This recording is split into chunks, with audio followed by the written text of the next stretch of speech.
Listo, continuemos.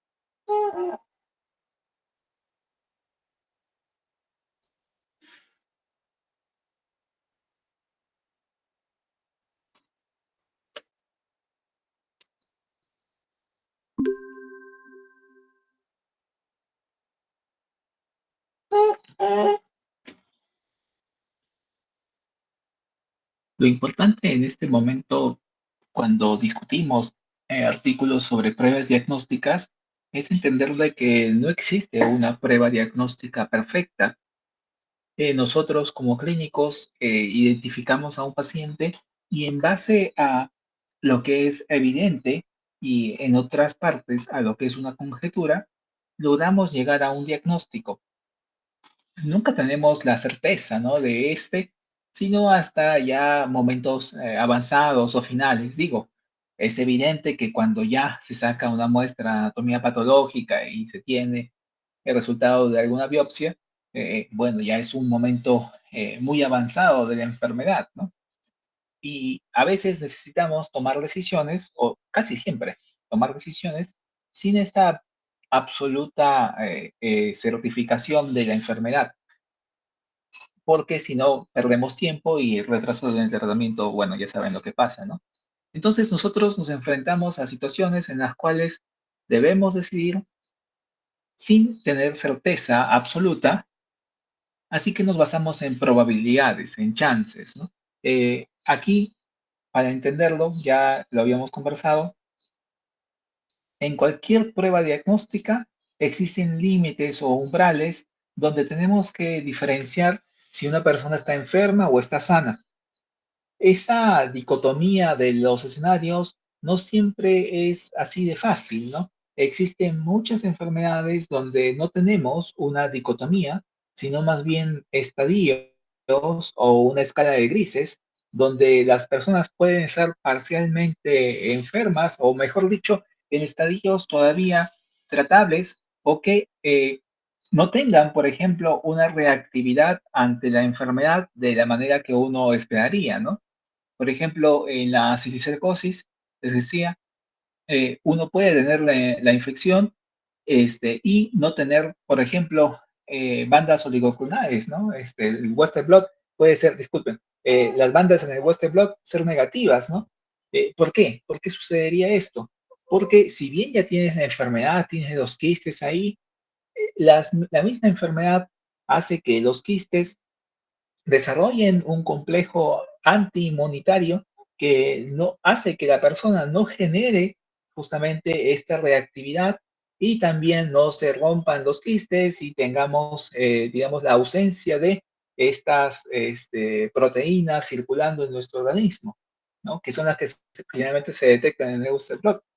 Así que en esas condiciones, por más que tengamos quistes muy grandes, mientras no exista todavía la reactividad del huésped, va a salir negativo, ¿no? Recién cuando ya alguno de esos quistes de cisticerco se van degenerando o nuestro cuerpo los va atacando, es que se pueden detectar las proteínas que son positivas en el Western blot. Entonces, la ausencia de estas reactividades en las pruebas diagnósticas no indica la ausencia de enfermedad.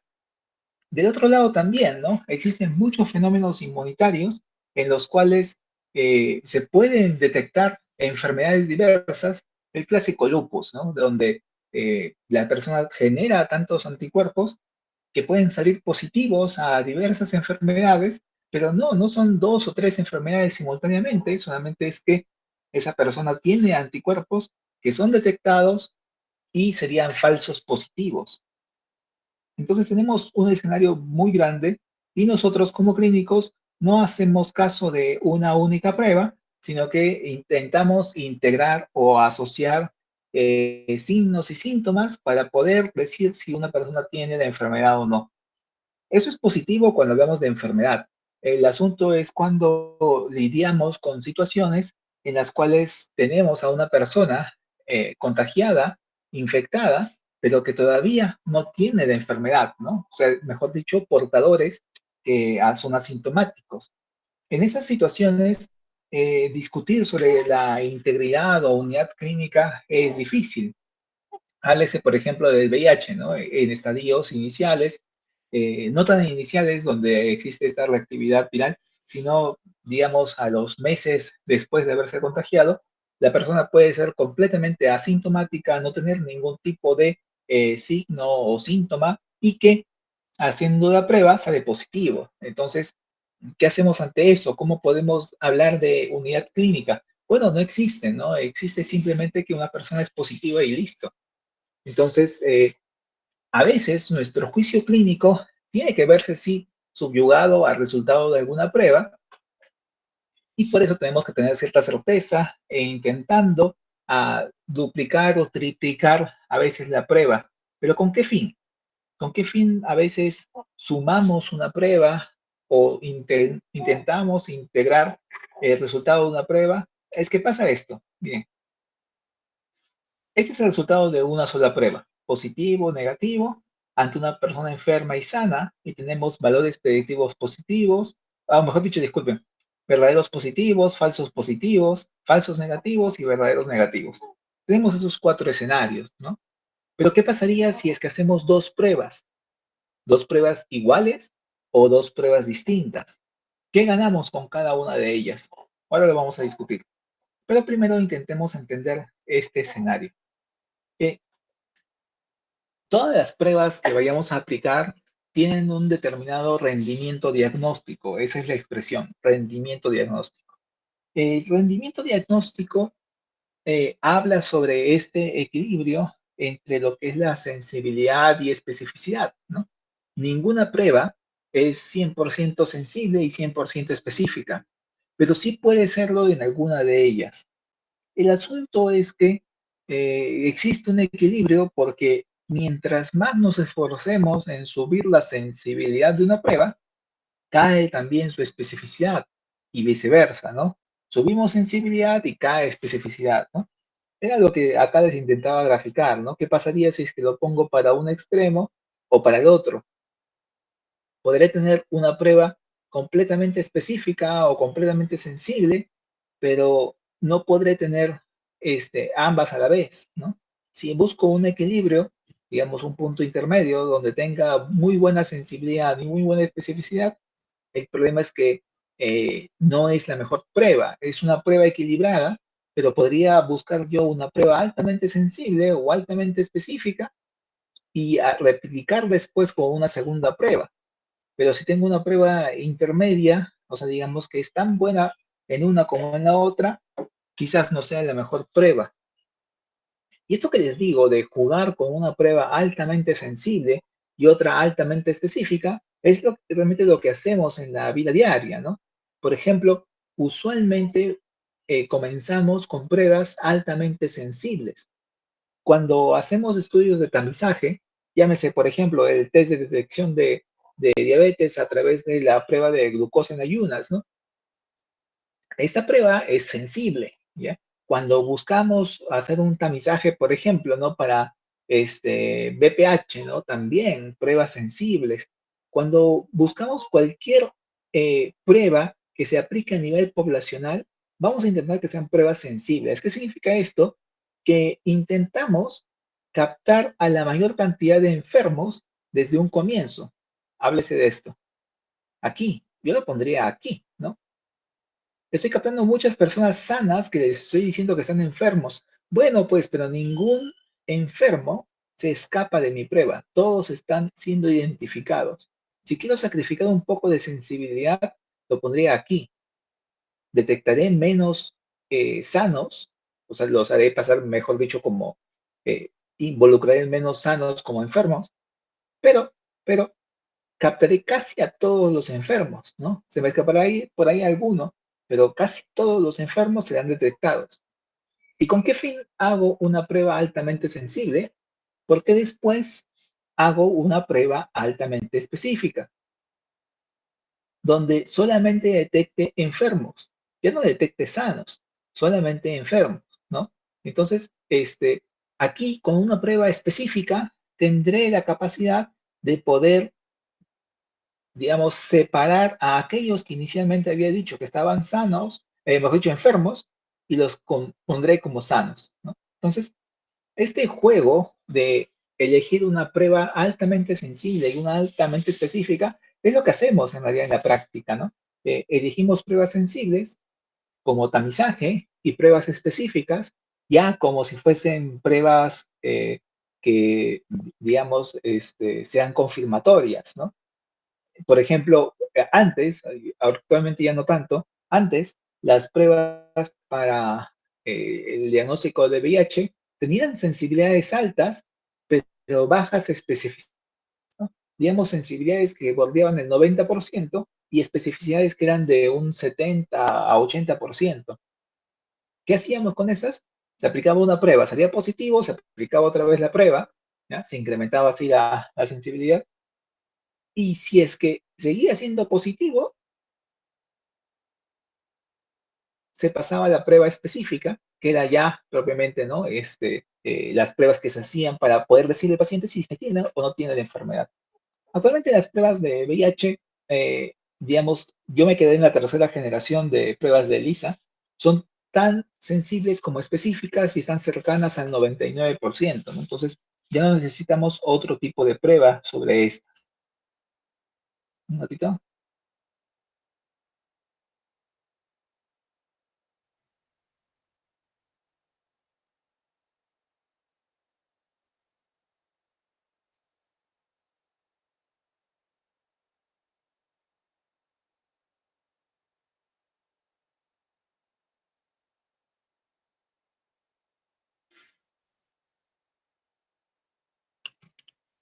Un ratito.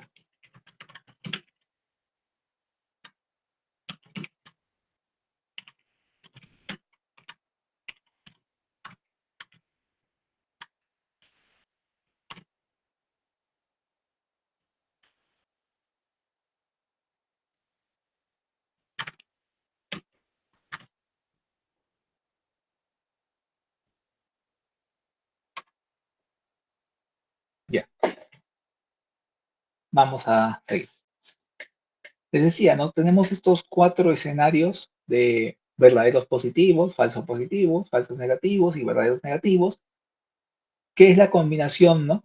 Lo que vamos a buscar es que la prueba catalogue lo más alto posible acá y acá, y que tengamos lo menos posible aquí y aquí. Vamos a llamar una prueba altamente sensible cuando la división entre verdaderos positivos y el total de enfermos sea lo más cercana al 100%, ¿ya? Altamente específica cuando sea verdaderos negativos entre el total de sanos cercano al 100%. O sea, esta columna es para sensibilidad y esta columna para especificidad, ¿ya? Pero, a esto se le conoce como un atributo de la prueba, o sea, una característica o condición en la cual la prueba está siendo evaluada. Eso es lo que siempre vamos a recoger de una prueba, ¿ya? O sea, ustedes compran alguna prueba, por ejemplo, estas pruebas para el COVID, todo el mundo habla sobre su sensibilidad y especificidad. Cualquier cosa, cualquier prueba de laboratorio que ustedes vayan y pregunten, van a siempre tener esos resultados, sensibilidad y especificidad. No obstante, los clínicos, o sea, nosotros, tenemos que olvidar a veces un tanto lo que es la sensibilidad y especificidad. Esos no son los atributos que a nosotros nos importen realmente. Lo que nos importa es esto que llamamos valores predictivos positivos y negativos. La sensibilidad y especificidad son atributos de la prueba. ¿Qué significa esto? Que el fabricante nos lo da y esto es válido en cualquier parte del mundo. Pero cuando hablamos de valores predictivos positivos y negativos, son probabilidades en cuanto a que la persona realmente está enferma o realmente está sana. Y eso sí es lo que nos importa al momento de tomar una decisión clínica. Los valores predictivos positivos se calculan así. Verdaderos positivos entre el total de positivos, esto se determina el valor predictivo positivo. Y verdaderos negativos entre el total de negativos es el valor predictivo negativo. ¿Qué significa obtener una prueba con un 100% de valor predictivo negativo o 100% de valor predictivo positivo? Bueno, que si yo tengo un resultado positivo, significa que el 100% de las veces yo tendré la enfermedad. Realmente soy un positivo. Y si tengo un resultado negativo, el 100% de las veces no tendré la enfermedad. Seré un resultado negativo. Vamos a cambiar de escenario. Voy a dejar de presentar esto. Copien esa parte primero. Ahorita les digo.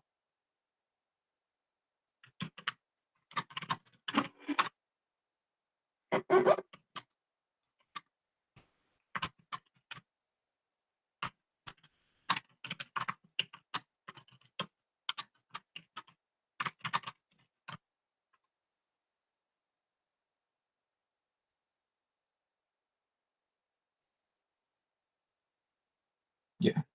Voy a dejar de compartir y vamos a pasar a jugar con los números en un Excel.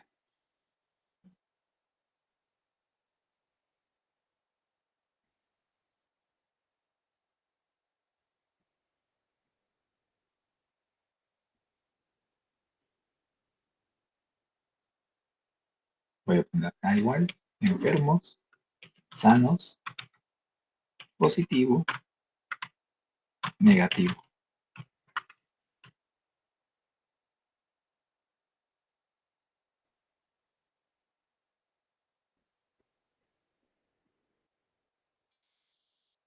Voy a poner acá de momento A, B, C y D. ¿Ok? Sensibilidad, especificidad, valor predictivo positivo, valor predictivo negativo. ¿Ya? La sensibilidad, si quieres, cambiamos de nombre.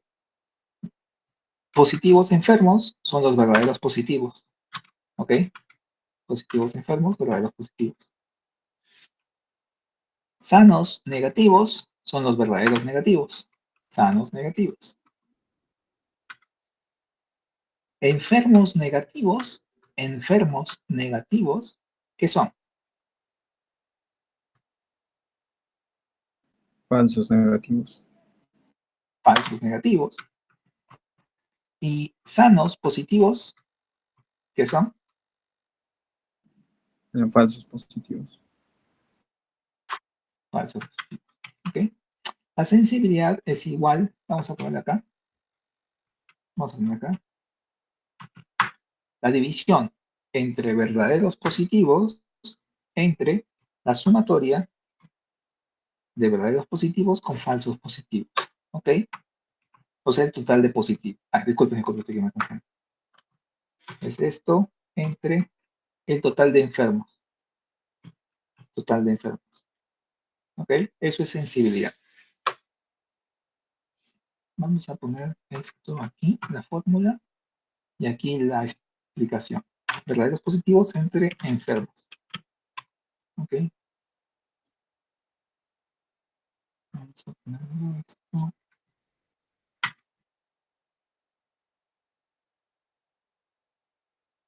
Especificidad es verdaderos negativos entre el total de sanos. O sea, esto entre esto más esto. Para que no se confunda. Verdaderos, valor predictivo positivo. El valor predictivo positivo es verdaderos positivos entre los positivos. O sea, esto entre la suma de esto más esto. Y esto, ¿verdad? Valor predictivo negativo es el total de verdaderos negativos entre el total de negativos. O sea, esto entre esto más esto. ¿De acuerdo? ¿Hasta ahí todos me siguen? ¿Sí? ¿Sí?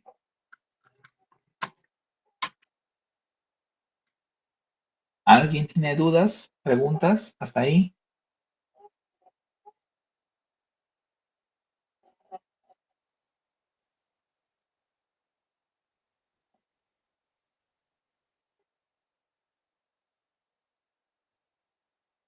Listo.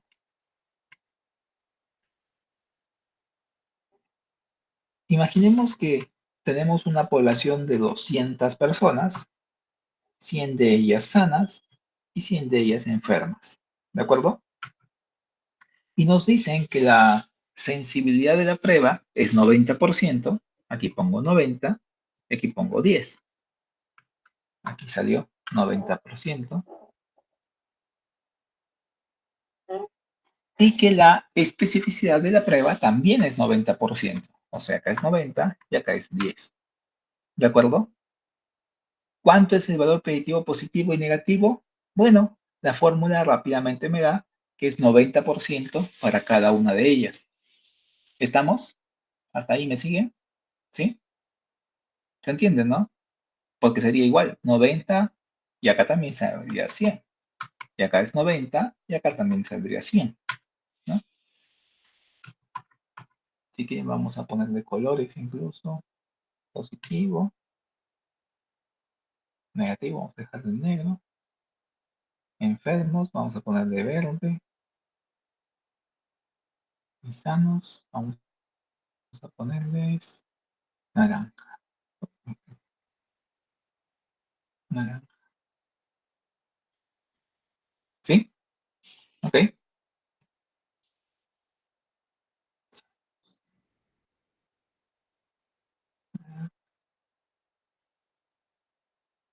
Ver,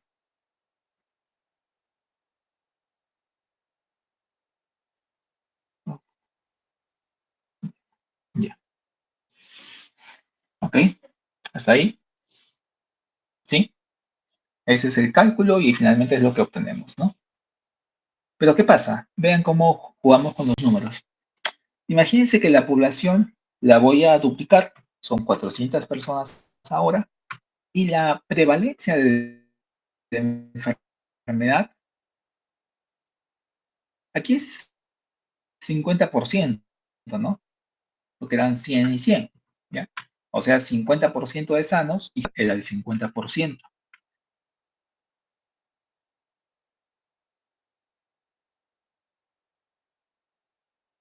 Pero ahora imagínense que la prevalencia de la enfermedad sea de un 25%, 270 y acá 30. ¿Estamos? ¿Se entiende? ¿Sí? ¿Todos de acuerdo?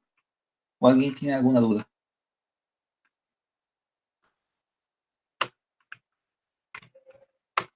Ahora la prevalencia de la enfermedad es 25%. Vamos a poner acá prevalencia.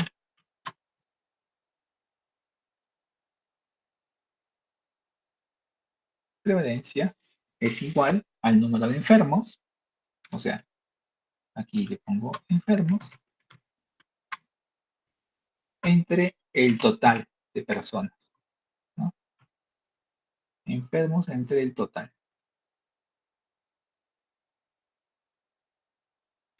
Y acá es igual a 100 entre 400. 25%. ¿Sí? Y miren, ¿qué sucedió? La sensibilidad y la especificidad no se vio alterada, no cambió en lo absoluto, pero sí cambiaron los valores predictivos positivos y negativos. ¿Qué sucedió?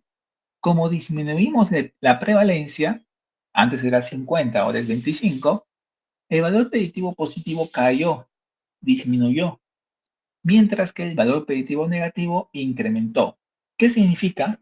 Que en escenarios de menor prevalencia, o sea, cuando la prevalencia es más baja, la probabilidad de que un resultado positivo signifique que la persona está enferma es más baja. En cambio, si la persona tiene un resultado negativo, la probabilidad que esa persona realmente esté enferma se incrementa. No cambiaron los valores de sensibilidad y especificidad. Lo que cambió fue esta probabilidad. En este escenario, si es que una persona tiene un resultado positivo, significa que hay un 75% de probabilidades de que realmente tenga la enfermedad. Si es un resultado negativo, 96% de probabilidades de que está realmente sana. Regresemos al ejemplo anterior. Todo cuadra, 100, 100 para cada uno. Disculpen, acá era 100. 100, 100 para cada uno. Aquí no puse la fórmula, vamos a ponerla. Así puse la fórmula. Ya, pero acá tenía que haber hecho la sumatoria, ¿no? Ya está. 50% de prevalencia, 50% de prevalencia, sensibilidad y especificidad del 90%, pero valores predictivos positivos y negativos del 90% también. ¿Qué significa esto? 90% de probabilidades que si es que es positiva, tenga la enfermedad. Y 90% de probabilidades, si es negativa, esté realmente sana. Aumentemos la prevalencia. Digamos que estamos en un hospital y casi todos ellos están infectados. Subamos la prevalencia. ¿Por qué no sumó?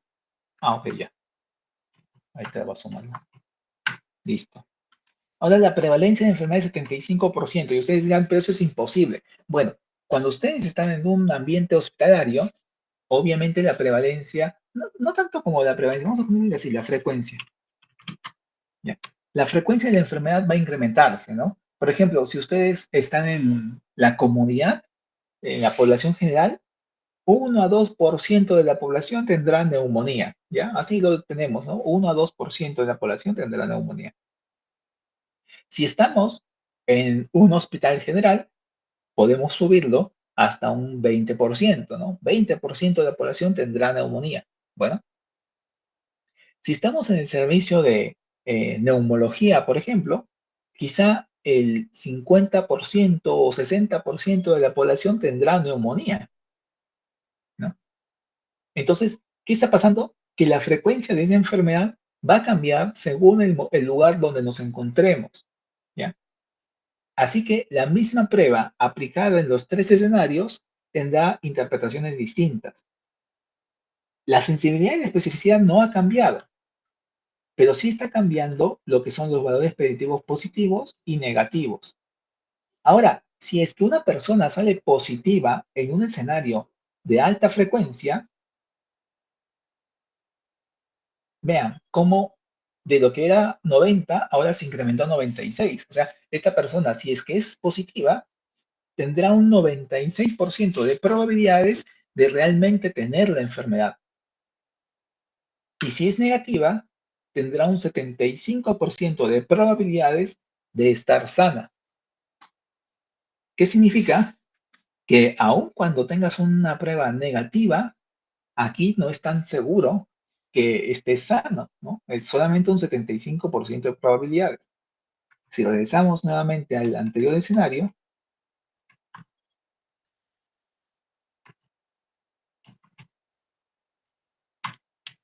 donde teníamos una prevalencia baja, o sea, el escenario más bajo, 25%, los valores se intercambiaron, ¿no? Y aquí, si tenías un resultado negativo, quizás no hubieses tenido la enfermedad, pero si tenías un resultado positivo, había que dudarlo, ¿no? Entonces, va a depender del momento o el lugar donde estemos enfrentando la enfermedad para decir si una prueba es positiva o es negativa. ¿Ok? ¿Dudas? ¿Preguntas?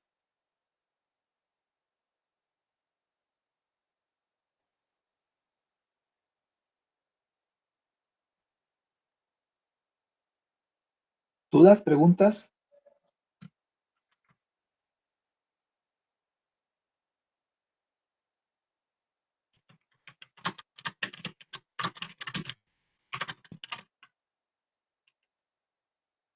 Bueno, a ustedes en el examen les puedo poner de múltiples maneras, ¿ya? Les puedo decir los datos de la tabla completos, lo cual es poco probable, como también les puedo decir, ¿no? Simplemente alguno de los datos, por ejemplo, la prevalencia de la frecuencia de la enfermedad y la sensibilidad y especificidad, y ustedes a partir de eso podrán jugar con todos los demás números y calcular los valores predictivos positivos y negativos, ¿ya? No es necesario que tengan todos los datos para hacer los cálculos, si saben jugar con reglas de tres simple, ¿ya? Entonces, esto de acá tienen que practicarlo. Vamos a poner por acá, más abajo, se lo voy a dejar por aquí, más abajo por aquí, porque por ejemplo, si yo les digo a ustedes, ¿no? Una prueba tiene 90% de sensibilidad y 80% de especificidad. Si les digo eso, sin darles el valor total, ¿no? No tengo el valor total, ¿ya? Y les digo también que el 20% de las personas tienen la enfermedad, miren, sensibilidad 90, especificidad les dije 80, y el 20% de las personas tienen la enfermedad. Calcúlenme los valores predictivos positivos y negativos. O sea, estos dos de acá. Calcúlenlos. Bueno, yo tengo estos tres datos y necesito calcular estos dos de acá abajo. Ok, ¿cómo lo haría yo? Bueno, fácil. Me dicen 20% de la población tiene la enfermedad. Aquí le pongo 20. ¿Qué significa? Acá deberá ir 80, ¿no? ¿Sí? 20 y 80. ¿Sí? ¿Se entiende? ¿Por qué? Díganme si sí o si no, ¿ya? Porque yo sé que muchos de ustedes no entienden matemática y llega el momento del examen y desaprueban acá porque no entienden. Pero díganlo sin miedo. Ahorita no, para que yo les explique un poco más. Yo lo estoy haciendo así porque yo creo que así se entiende. Pero si ustedes no lo entienden, díganlo ahora. Frecuencia de la enfermedad 20%, acá pongo 20 y acá pongo 80. Bueno, ok, sigamos avanzando. Estos números no existen en este momento. Les dije 90% de sensibilidad. Si acá es 20, ¿no? Acá es 20, entonces acá sería igual a 20 por 0.9, 18. Y acá es la diferencia, 2. Y si acá es 80%, bueno, pues acá sería 80 por 0.8 y acá sería la diferencia, pues, o sea, 80 por 0.16, por 0.20. Estaba poniendo ya el resultado, ¿no? Y acá suman 80 y acá suman 20, ¿ya? ¿Sí? Vean, las fórmulas aquí, el resultado salió esto, 90 y 80, ¿no? 18 entre 20 es 90%, y 64 entre 80 es 80%, ¿ya? Y ya está. El resultado de valores predictivos positivos y negativos, 53 y 97. 53% de valor predictivo positivo y 97 de valor predictivo negativo. ¿No me creen? Corroboremos, pues. Vamos a poner 18 entre 34, 53%. 64 entre 66, 97%.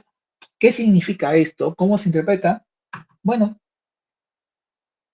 si es que una persona tiene un resultado positivo, tiene un 53% de probabilidades de tener la enfermedad. Si una persona tiene un resultado negativo, tiene un 97% de probabilidades de estar sana. ¿De acuerdo? ¿Dudas? ¿Preguntas?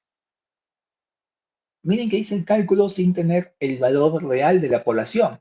Y es que no lo necesito, ¿no? Estoy simplemente haciendo algún tipo de, digamos, simulación matemática. Y es más, aquí yo podría haber puesto 100 y acá 400, ¿ya? La prevalencia va a seguir siendo 20%, ¿no? O sea, si hago yo la división entre esto y esto, acá si esto es la suma entre esto más esto, sigue siendo 20%, ¿ya? Yo no necesito tener el resultado exacto de la población, nunca me lo pidieron. Y si la sensibilidad es 90%, acá lo hubiese puesto 90 y acá 10. Y la especificidad es 80%. ¿Cuánto es el 80% de 400? Hay mucha gente que no sabe matemática básica. 80% de 100 es 80, pues. Y si eso es 4 veces 100, entonces, ¿cuánto es? 360, ¿no? ¿Sí? Me equivoco. 320. Ya, y acá es 80. O sea, vean, es tan sencillo, ¿no? O sea, acá es 20% de, o sea, de la resta, pues. 20% de 400, ¿cuánto es?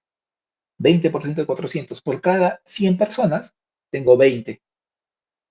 O sea, en 400 personas tendré 80. Hubiese comenzado por ahí, ¿no? 80 y acá 320, la resta. Y esto es la simple suma, ¿no?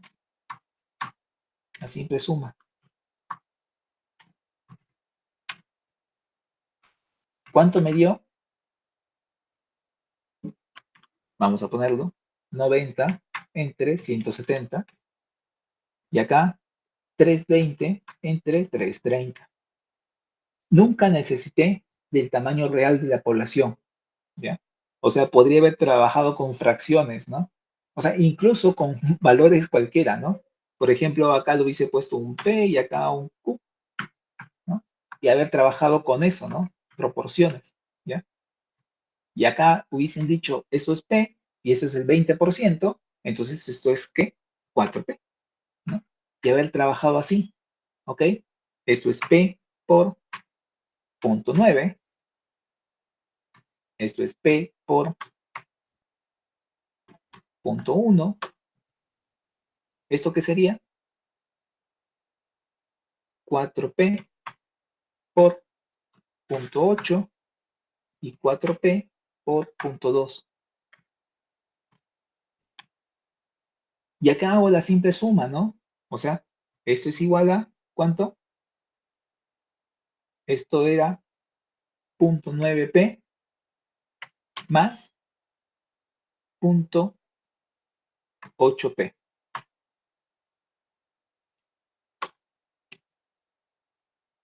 Me está dejando poquito esto.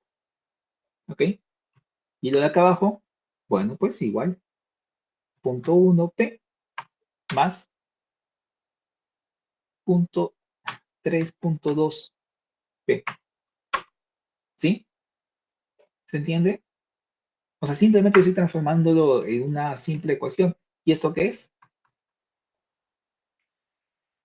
1.7P y 3.3P. ¿Ok? 3.2P. Y acá es 0.9P. Bueno, pues divida. Igual 0.9 entre 1.7. 53%. 3.2 entre 3.3.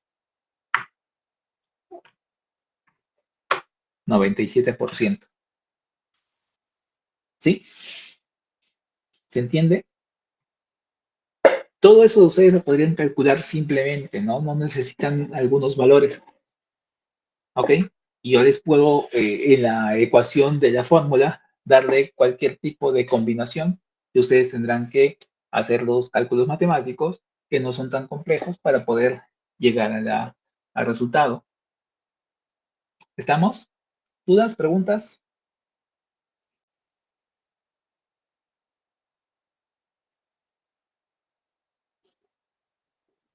Si tienen un escenario de alta prevalencia o alta frecuencia, los valores predictivos positivos se incrementan. Si tienen un escenario de baja frecuencia, los valores predictivos positivos disminuyen. Y eso lo vamos a ver acá. Vamos a verlo por acá.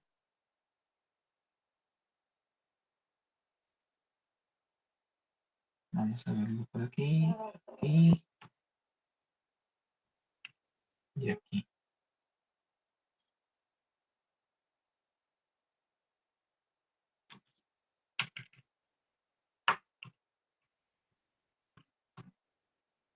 Vamos a ver si es que se va a ver toda la pantalla. Sí. Imaginemos ahora un escenario de prevalencia del 50%, les decía, 90 por aquí y 10 por acá. Y otro escenario que esté al revés.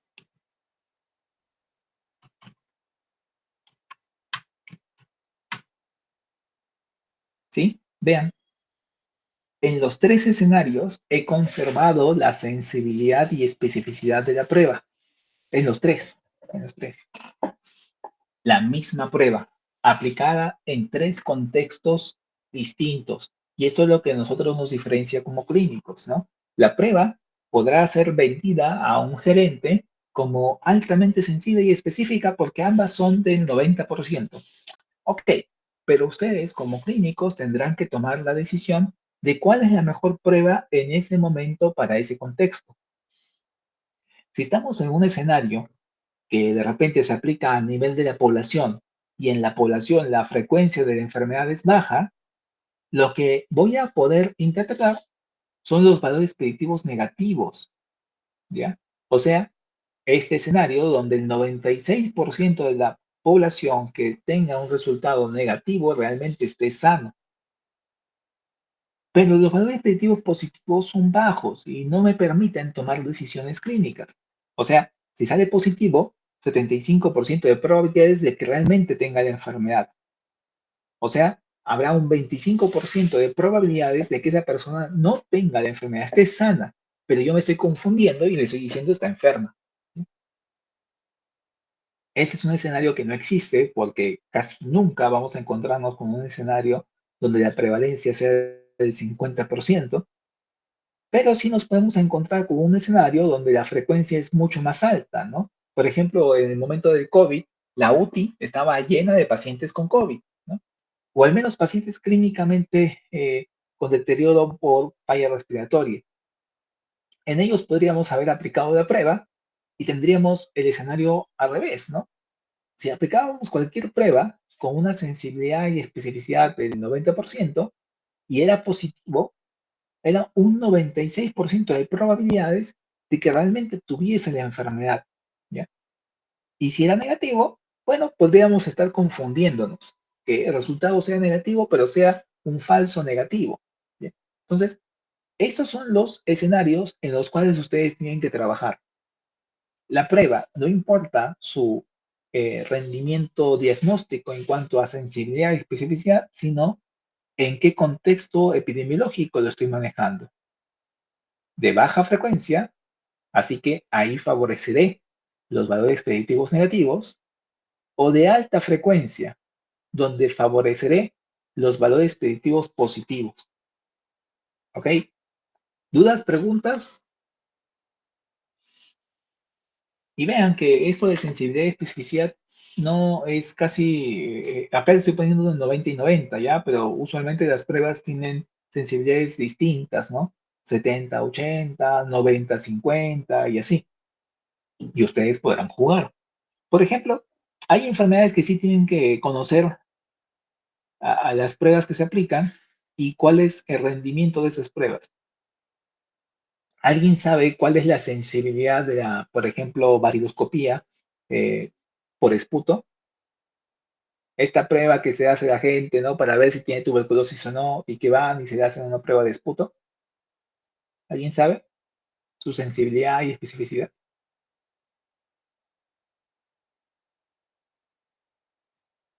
¿Nadie? Lo pedimos con mucha frecuencia, ¿ya? O sea, viene un paciente que está tosiendo más de 15 días con expectoración, le pedimos una prueba de BK, ¿no?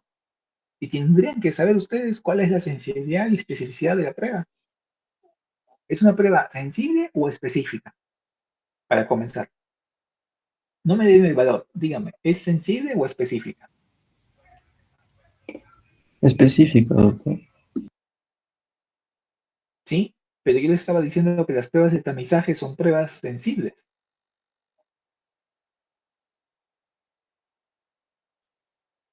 ¿Es sensible o específica?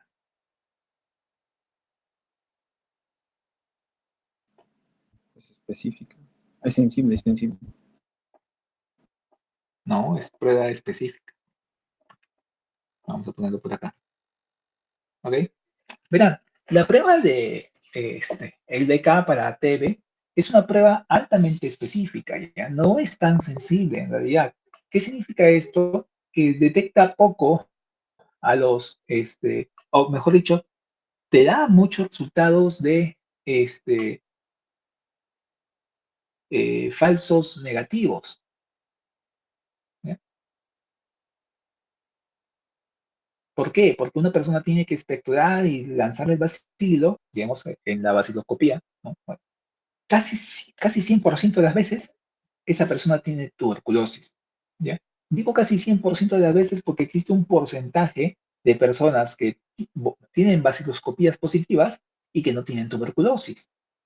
Póngase por ahí, pues, algún tipo de esos bacilos ácido alcohol-resistentes. Recuerden que la prueba no detecta tuberculosis, sino que la prueba detecta que el bacilo sea ácido alcohol-resistente y no todos los resultados positivos van a ser tuberculosis, ¿ya? Por una cuestión de frecuencia, tendremos quizás un 3 o 4% de resultados positivos que no son por bacilos de Koch, ¿no?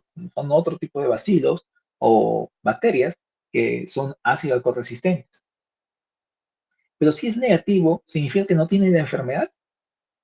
Bueno, si es negativo, o sea, si es que la prueba es negativa, ¿ya? Lo único que está diciendo es que no ha tenido la capacidad suficiente de poder detectar la presencia de los bacilos, ¿ya? O sea, en una muestra de esputo, a veces mal tomada, o a veces con una persona que tiene todavía formas incipientes de la enfermedad que no han llegado a tener suficiente digamos, expectoración de los bacilos, va a salir una prueba negativa. Tiene la enfermedad, pero todavía no está manifestándose al nivel que permite que la prueba la detecte. Vayamos a ese escenario, ¿no? Olvidemos un tanto de la frecuencia de la enfermedad en ese momento. Vamos a dejarlo así, no importa. La sensibilidad de la vaciloscopía está en un 30% aproximadamente. Pongámosle 40%, ¿ya? Vamos a poner así 30%. 30%, ¿ok? Así, 30%. 30%. ¿Ok?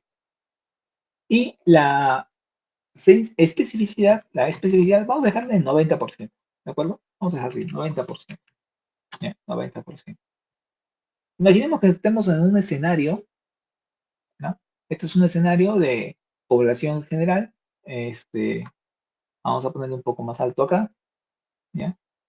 Vamos a ponerle 500, vamos a poner 900, 900, ¿ya? 900, ¿ok? ¿Ya? Una frecuencia de la población general del 10%, ¿no? Claro, sigue siendo alto, pero imaginemos que estamos en una población con, digamos que tenga bajos niveles económicos y todo eso. Bueno, vamos a poner así, 10%. Sensibilidad del 30%, especificidad del 90%. ¿Ya? ¿Sí? ¿Estamos todos hasta ahí? ¿De acuerdo? ¿Ok? ¿Sí? ¿Me siguen hasta ahí?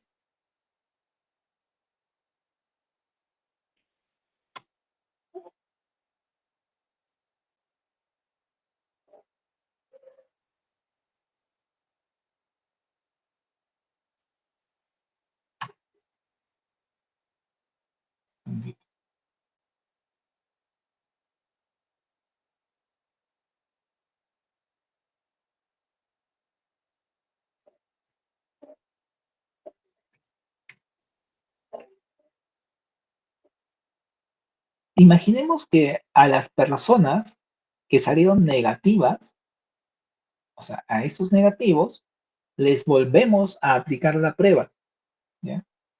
Vamos a copiar todo esto, voy a pegarlo por acá, pero solamente a los negativos. ¿Qué significa esto? Que ahora los positivos ya dieron positivo, pues, ¿no? Los elimino de la ecuación, ¿ya? Los elimino. Ahora, el total van a ser estos, ¿ya? El total va a ser esto, ¿ok? ¿Qué números pongo acá y acá? Les decía, la sensibilidad y especificidad de la prueba no va a verse alterada. Va a ser 0.3 por esto. Y esto será 0.7 por esto. Y aquí será esto por 0.8 y esto por 0.2. ¿Sí? ¿Me siguen hasta ahí?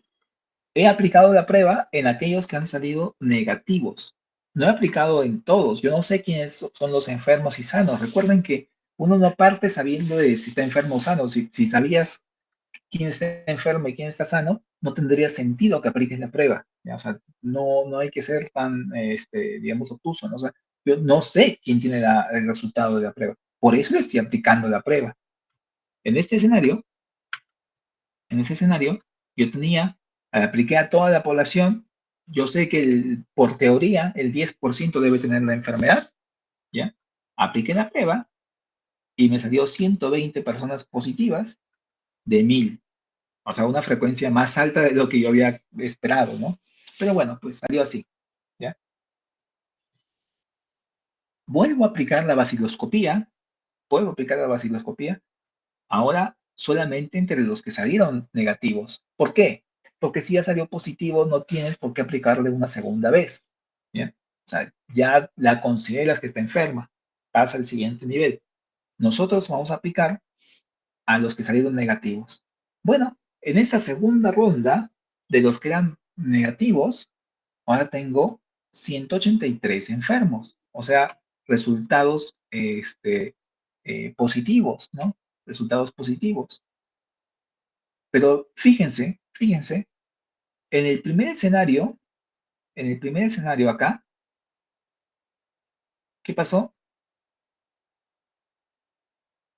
Miren, de 100 personas enfermas, no detecté a 70. Se me escaparon 70 de 100. ¿Ustedes aceptan eso? Es inaceptable, ¿no? 70 de 100. Y por eso vuelvo a aplicar la prueba, pero solamente en los negativos, ¿ya? Solo en los negativos. Ahora, de esos 70, me siguen quedando 49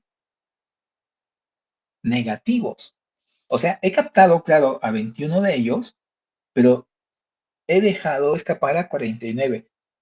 De 100 personas, 49 se me han escapado. ¿Ustedes aceptan eso? Nuevamente, epidemiológicamente, se dice que no. ¿Y qué hacemos? Aplicamos la tercera vaciloscopía, pero esta vez, nuevamente, solo entre los que dieron negativo. Los positivos ya no me importan en este momento, solo los que dieron negativo. ¿Ya? Vamos a redondearlo.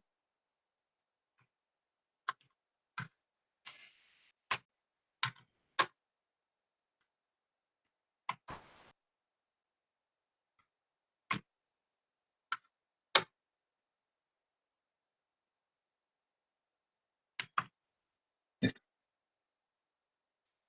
Y miren, después de aplicar 3 veces la prueba, en la primera se me escaparon 70. Como apliqué la segunda vez, bueno, en este caso atrapé 21, pero se me han escapado todavía 49. Y la tercera vez se me escaparon 34. Esto, si bien es malo, bueno, pues no es tan malo porque ya al menos atrapé a 66 personas, ¿no? Aplicando, claro, 3 veces. ¿Y por qué digo que no es tan malo? Porque si la persona sigue expectorando y sigue saliendo, teniendo síntomas, lo volveré a meter otra vez a este mismo ciclo, ¿no? De 3 veces otra vez la prueba de esputo, o una vez más si quiero, ¿no? Pero solamente las personas que son francamente sintomáticas, ¿ya? Pero dense cuenta, al final, cómo después de tres pruebas, tres pruebas, ese es mi rendimiento diagnóstico al final. La sensibilidad global, y vamos a ponerlo así, vamos a ponerlo aquí. ¿Cuántas personas enfermas y negativas dejé al final? 34 de 100, ¿no? O sea, o sea, la sensibilidad global de lo que era 30%, al final mi sensibilidad global subió a un 66%. Y ustedes dirán, ¿y la especificidad qué? Bueno, vamos a ver. ¿Cómo calcularía yo acá la especificidad? ¿Qué valor pondría acá? La especificidad aquí sí está seriamente afectada en realidad. Al igual que yo les decía, ¿no? Cuando nosotros subimos sensibilidad, bajamos especificidad y viceversa. Subimos especificidad y bajamos sensibilidad. Como partimos de un 90% de especificidad, vamos a tener ahora una disminución, ya que hemos subido nuestra sensibilidad, va a bajar nuestra especificidad. Bueno, vamos a ver cómo se calcularía aquí. Partimos de 900 y en el primer escenario dejamos 810, después dejamos 648 y después dejamos 518. Bueno, eso pondré acá, 518, ¿no? ¿Y cuántas personas sanas habremos dicho que tienen la enfermedad? 382. Nuestra especificidad cayó a un 58%. O sea, la volvió casi mediocre, ¿no? Bueno, pues ese es el problema de repetir 3 veces, ¿ya? Repetir 3 veces la misma prueba. Con 3 repeticiones mejoramos ampliamente nuestra sensibilidad, pero nuestra especificidad cayó. Cayó a niveles que afectan justamente el rendimiento diagnóstico de la prueba, ¿no? La volvió mediocre. Pero la pregunta es, nosotros, en un contexto epidemiológico, ¿qué preferimos? ¿Dejar personas con tuberculosis sin tratamiento o dar un tratamiento a una persona que no amerita?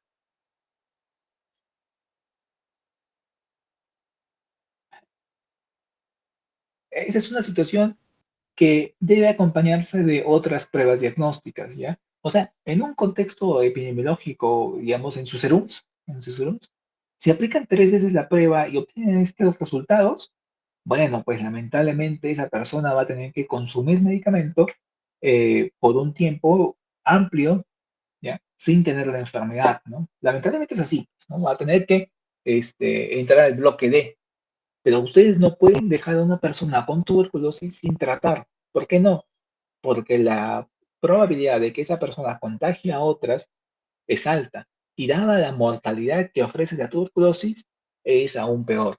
Y considerando que el tratamiento es gratuito y es accesible en cualquier lugar, es mejor dar el tratamiento, ¿ya? Entonces, aquí ya vienen las discusiones clínicas y demás que puedan existir, ¿no? Lo importante en este momento es que ustedes entiendan que si yo repito 3 veces la prueba en una misma persona o en un conjunto de personas, ganaré sensibilidad y perderé especificidad, ¿ya? Esto lo hacemos cuando las pruebas son altamente específicas y poco sensibles, pero debido a sus costos, voy a utilizarlas como pruebas de tamizaje. Lo mismo pasa, por ejemplo, con la gota gruesa u otras pruebas que voy a poder replicar varias veces, ¿no? Lo hago varias veces, voy a tener una mejor sensibilidad, ¿ya? Pero voy a disminuir su especificidad. Eso se va a traducir en que personas sanas van a ser consideradas como enfermas. y podrán recibir tratamientos que no correspondan. ¿Qué podrían hacer ustedes después de esto?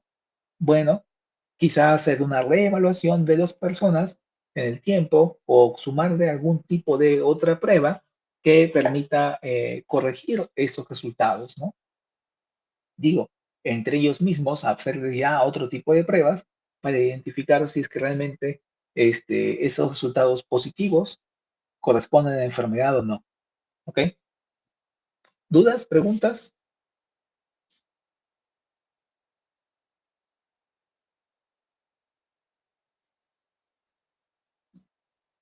Sinceramente, esto de las pruebas diagnósticas tiene mucha matemática detrás, ¿no?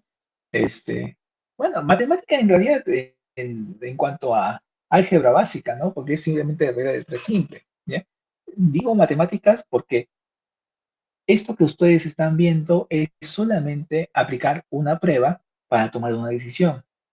En la vida real nosotros interactuamos con múltiples pruebas e intentamos tomar una decisión. O sea, tengo una prueba positiva, otra negativa, otra positiva y mi juicio clínico. ¿Cómo decido cuando tengo resultados positivos y negativos? ¿No? Y para colmo, si es que yo digo que la persona es positiva y me estoy equivocando, podré causarle más daño que beneficio, ¿ya?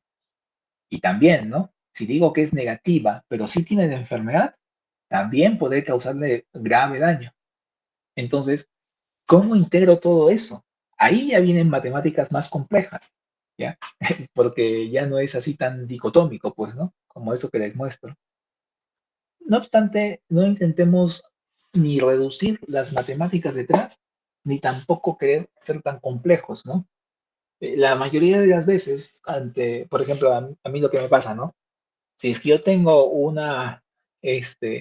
resultado positivo de alguna prueba, intento yo mismo verificar ese resultado positivo y luego intento ver cuál sería el escenario, digamos, dando o dejando de dar el tratamiento.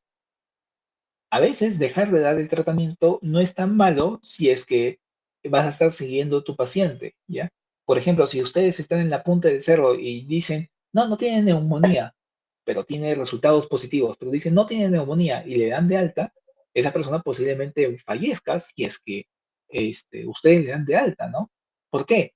Porque justamente por la lejanía del centro de salud y la poca accesibilidad de los servicios, el que ustedes digan que no tienen enfermedad podría traer como consecuencia que la persona no tome el tratamiento de manera oportuna y hasta muera. En un ambiente hospitalario es distinto.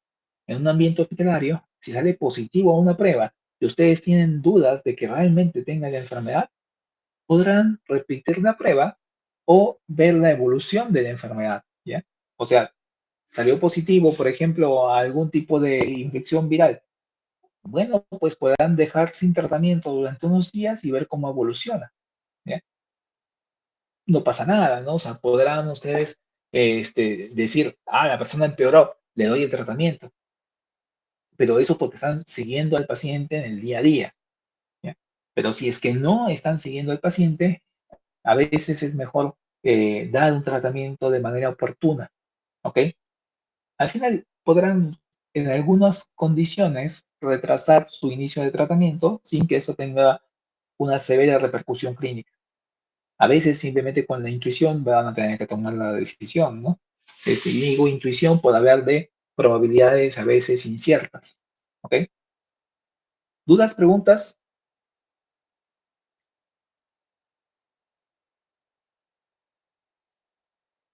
Es difícil a veces, ¿no? Cuestionar lo que, el cómo tomamos decisiones, ¿no? O sea, cómo interpretamos, por ejemplo, un resultado de una tomografía. Fíjense que cuando yo estaba allá en Cusco y recibíamos resonancias, los informes de las resonancias del cerebro eran tan malos, pero tan malos, y extremadamente malos, que uno decía, esta persona, este radiólogo, no tiene ni siquiera instrucción en lo que es radiología, ¿no? Y nos quejábamos tanto que no sé si es que alguna vez nos habrán hecho caso y habrán cambiado, no sé quién será actualmente el radiólogo no me refiero al del seguro, sino lo pedíamos en Remasur, porque no había resonancia pues en el seguro, ¿no? Entonces pedíamos las resonancias, se hacían de cerebro y las mandaban de los informes de Remasur de un radiólogo arequipeño, ¿no? Y era tan malo, sinceramente, que nunca veía yo los informes. ¿Ya? ¿Por qué? Porque un resultado positivo, según ellos, me traía simplemente complicaciones en la valoración del resultado, ¿no? Del paciente. ¿Ya? Ahora, yo tenía un resultado, veía su hoja del informe del radiólogo, si coincidía conmigo, yo decía, bueno, es que era una enfermedad evidente. ¿No? Si es que no coincidía conmigo, no le hacía en lo absoluto caso al radiólogo. ¿Ya? Y así como eso, uno se enfrenta a muchas situaciones. Tienes que también saber cuál es la fuente, el origen de por qué el resultado salió positivo o negativo, para que así tú puedas discutirlo y si es que es posible tú mismo interpretarlo. ¿Ok? Bueno, chicos, esto es sobre pruebas diagnósticas. Como se dan cuenta, tendrán que ustedes hacer todos estos cálculos. Yo les daré algunos escenarios, algunos valores, y ustedes se pondrán a calcular. ¿De acuerdo? ¿Dudas, preguntas? Doctor, una pregunta. En caso de que necesite una prueba diagnóstica mm, para una condición como el VIH que se tenga que tomar un tratamiento eternamente, ¿qué condiciones? O sea, igual sigo los mismos pasos de evaluar con otra prueba este, para que pueda ser certera mi decisión, porque ahí ya no se puede jugar con que si le doy o no le doy el tratamiento. Eh, Este, o sea, nuevamente, ¿no? Nosotros vamos a tomar a veces decisiones erradas porque las pruebas o la limitación tecnológica de nuestro momento así lo determina, ¿no? No podremos decir nunca 100% de seguridad o 100% de certeza, ¿ya? Ustedes cuando den un tratamiento basado en una prueba, tendrán que explicarle al paciente que existen probabilidades de que el resultado sea negativo. Lamentablemente, la prueba que se le ha hecho, aún siendo la mejor, no es certera en el 100% de los casos. Y algunas situaciones tendrán que esperar. ¿Ya? Aquí tendrán que manejarlo según lo que ustedes evalúen al paciente. Por ejemplo, hay pacientes que con un resultado de VIH positivo entran en negación, ¿ya? Y dicen, no, la prueba es positiva, salió positiva, pero está errada, ¿no? Está mal, ¿no? Y puede que tenga razón, ¿ya? Pero alejarse del tratamiento podría empeorar su condición, ¿ya? Si realmente tiene VIH, en el tiempo se podrá eventualmente hacer otra prueba que confirme o no esa situación, porque no va a dejar de tener VIH. ¿Ya? Ustedes le puedan hacer, por ejemplo, sus CD4. Bueno, pues ya están normales, ¿ya? Su carga viral ya es indetectable, ¿no? Pero podrán seguir haciendo otras pruebas para ver si es que la persona realmente tenía o no VIH, ¿ya? Pero si es que, por ejemplo, ustedes hacen la prueba, el LISA salió positivo y le hacen determinación de carga viral y también salió positivo, bueno, pues cómo podrán discutirle a esa persona que no tiene VIH. Ya son dos pruebas distintas que hablan de positividad, ¿no? Y también por gusto no le han hecho la prueba, ¿no? Deberá existir algún contexto clínico. De repente, si es un médico, se pinchó, ¿no? El clásico pinchazo, ¿no? Se pinchó y podrán ustedes decir, bueno, tiene el antecedente epidemiológico, tiene un resultado de lista positivo y encima tiene una carga viral positiva. Tiene la enfermedad. Probabilidades de que eso sea los tres escenarios que falseen la información y que la persona no tenga la enfermedad es baja. ¿Ya? Ahora, ustedes inician el tratamiento y después de 3 a 6 meses evalúan con otra prueba de carga viral. Si sale positiva, eh, bueno, pues se acabó, ¿no? Ya tienes 4 pruebas que temporalmente se diferencian y tendrías resultado positivo. Si sale negativo, no sabrás si es por el efecto del tratamiento que habías dado, ¿ya? Entonces, no queda de otra que seguir dando de tratamiento. Y no es infrecuente que estos escenarios se presenten, ¿ya? Me ha pasado a mí en varias ocasiones y seguirá pasando en la historia de la medicina. A ustedes les pasará, a todos nos pasará, que ustedes digan, esa persona tiene la enfermedad porque tenemos resultados positivos y concuerda con datos clínicos y otros datos, digamos, otras pruebas que hayamos hecho, y después de un tiempo digan, bueno, me equivoqué, salió negativo, no tenía la enfermedad, ¿no? Y dependiendo qué enfermedad estén tratando, podrá ser más o menos discutible, ¿no? Por ejemplo, si hablan de cáncer, ¿no? Le dicen tiene cáncer y al final, después de un año de tratamiento, no lo tenía. Bueno, habrá perdido un año de su vida luchando contra algo que no tenía y tomando decisiones que quizás no correspondían, ¿ya? Pero eso es mejor a que digan no tiene la enfermedad y que después se equivoquen, ¿ya? Después ya sea muy tarde.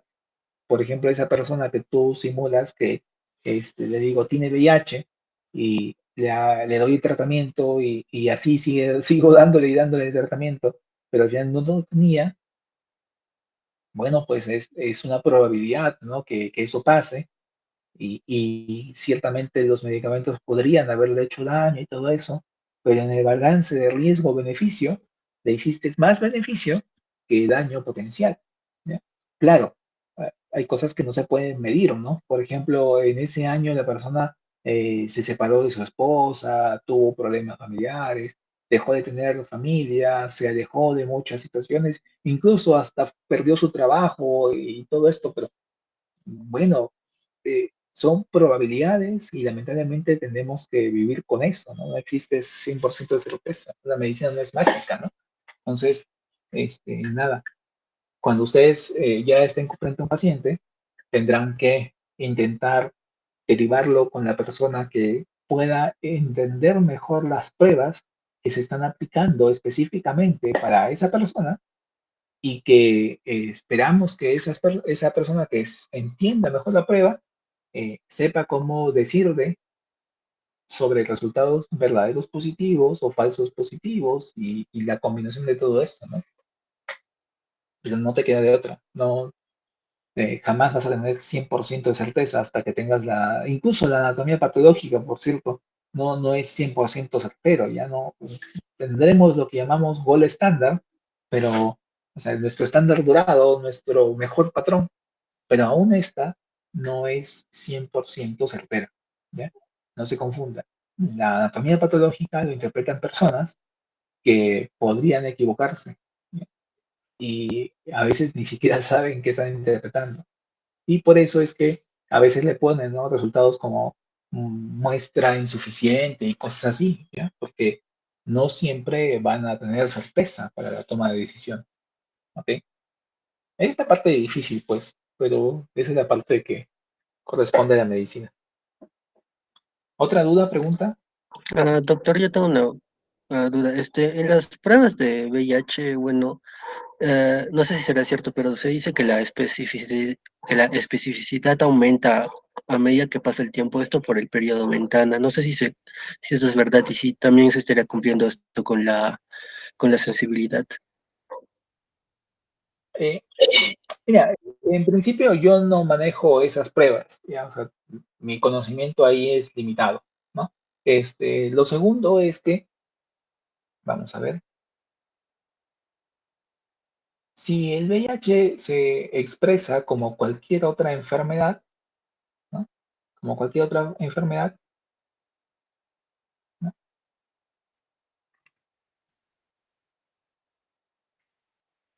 Porque al final así lo es, ¿no? Tú vas a tener un tiempo donde la prueba, debido al umbral que tiene, ¿ya? Debido al umbral que tiene, para que te detecte, ¿no? Imaginemos, ¿no? Que estamos por aquí y ponemos por el umbral que tiene, personas con umbrales bajos, o sea, por ejemplo, la carga viral baja todavía, ¿ya? No va a ser detectada, ¿no? Pero conforme pasa el tiempo, tu carga viral va a incrementarse y tu probabilidad de ser positiva va a ser más alta. ¿Ya? Entonces, vas a tener una mayor probabilidad de ser detectado con una prueba mientras más tiempo de enfermedad tengas. Por eso es que, digamos, aplicar la prueba en los primeros días de contacto no tiene ningún sentido. ¿Ya? O sea, tu carga viral es tan baja y tu organismo habrá hecho tan pocos anticuerpos y los antígenos circulantes serán tan pocos que el resultado de la prueba negativo no sirve para tomar una decisión. ¿Ya? Ahí, por ejemplo, ¿por qué no cuestionamos un resultado negativo? Ni siquiera le hacemos caso, ¿ya? Entonces vamos a pedirle a la persona que se repita la prueba unos meses después. La pregunta es, ¿por qué le pedimos desde un comienzo? Bueno, pues para tener el basal, ¿no? Si es que era positivo al momento del contacto o del contagio, del pinchazo, digamos, significa que no fue por ese pinchazo justamente, ¿ya? Fue por un contagio previo y que en ese momento ya era positivo y que simplemente coincidió, pues, ¿ya? Pero no, si es negativo, no significa que realmente esté sana, ¿no? Vamos a replicar la prueba después de un tiempo, ¿ok? Casi gran parte de las enfermedades que enfrentamos tienen eso, ¿ya? Que apenas te contagias, el resultado va a ser negativo. Lo mismo pasó con la tuberculosis hace un rato, ¿ya? O sea, en los primeros meses del contagio, semanas del contagio, digo, primeras semanas, primeras 2 semanas, la prueba va a salir negativa, ¿ya? Incluso en los primeros meses de contagio quizás también sea negativa, ¿no? El primer mes de contagio sea negativa y vamos a tener que seguir esperando a que esta se vuelva positiva. ¿Bien? Pero podremos ir sumando otro tipo de pruebas, por ejemplo, en una persona con tuberculosis, haciendo una tomografía de alta resolución, podremos ver ahí la bronquiolitis, que habla de estadios incipientes, iniciales, ¿ya? Que puede incluso ser hasta una bronquiolitis de otra característica, pero ya nos está sugiriendo y ahí se podría hacer de repente una broncofibro y ahí hacer un lavado alveolar y esto ser positivo si es que realmente es tuberculosis, ¿no? Entonces, habremos sumado una prueba que sea más sensible y que podría pasar después a una prueba más específica, ¿ya? Eso es el lavado alveolar y todo esto, ¿no? Entonces, la combinación de pruebas es lo que determina justamente que alguien se vuelva un especialista o no, ¿no? Por ejemplo, en mi caso, cuando tenemos la enfermedad de Guillain-Barré, ¿no? Síndrome de Guillain-Barré, eh, algunas personas hacen punciones lumbares en los primeros días de la enfermedad. Eso es un error, ¿no? O sea, un error porque te puede llevar a confusión en el diagnóstico. En los primeros días, si es que tú haces una prueba para Guillain-Barré, una punción lumbar, podrías tener alteraciones leucocitarias que podrían hacerte sospechar de algún proceso infeccioso o inmunitario de otro tipo, ¿no? Entonces, la disociación albuminocitológica vamos a verla después de 10 días, ¿ya? Entonces, lo apropiado sería esperar unos días para recién hacer la prueba, la punción lumbar. Algunos dirán, no, pero para tener un basal, ese basal no sirve, ¿ya? Porque no estamos hablando de una condición que previamente ya haya establecido o haya existido, ¿no? Entonces, a veces es mejor no hacer la prueba de forma inmediata para justamente evitar esas confusiones, ¿ya? Y esperamos 2 días prudentes donde el rendimiento de la prueba diagnóstica es el más alto y ahí sí verificaremos si corresponde o no a la enfermedad, ¿ok? Lo más apropiado es que ustedes sepan en qué enfermedad están enfrentándose y sepan cómo interpretar la prueba. No solamente en términos de sensibilidad y especificidad, sino cuál es el producto de la prueba que se está midiendo y cómo se debería interpretar, ¿no? ¿Ya? Eso ya lo conoce cada especialista pues, en su área. ¿Dudas, preguntas?